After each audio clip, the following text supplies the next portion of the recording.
Welcome to the Tanner DeWitt series on market entry to Hong Kong.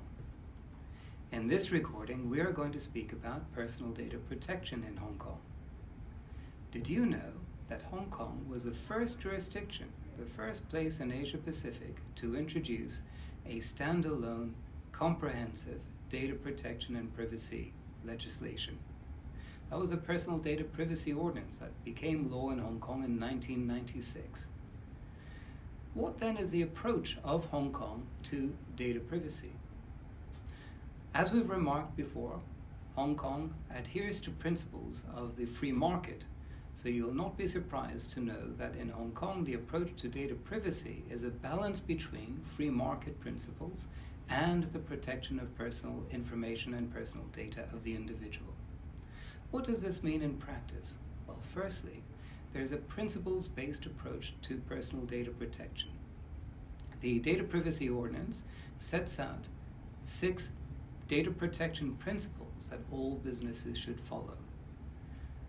These are non-binding, but if you don't adhere to them, they can be the grounds of complaint to an independent statutory body called the Office of the Privacy Commissioner for Personal Data, who can then make inquiries and direct you, in fact enforce you, to make changes to your practices and policies to adhere to those principles. So it's principles-based. What does it mean in respect of the data that, the personal data that you can collect? On collection, you are required to provide the data subject with information about the categories of personal data you're going to collect, the purposes for which you're going to use that data, the places or the transferees that you're going to transfer that data to, and other prescribed information. If you do that, if you provide this information to the data subject on or before the time of collection, then you can continue to use that personal data so long as you stick within the perimeter of the purposes that you have disclosed.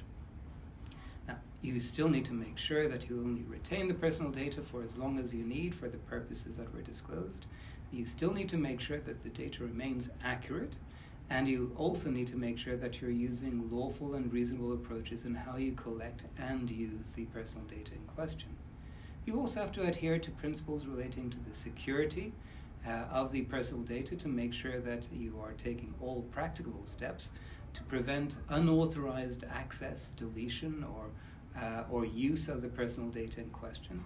And you have to have oversight in respect of data processors that you may use.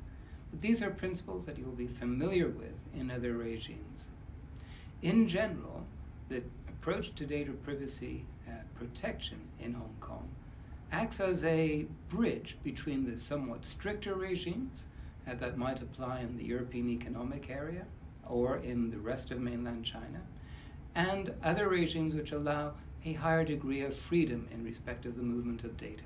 And this is good news for enterprising businesses that want to have a good approach and a good systems of data management in respect of the conduct of their business.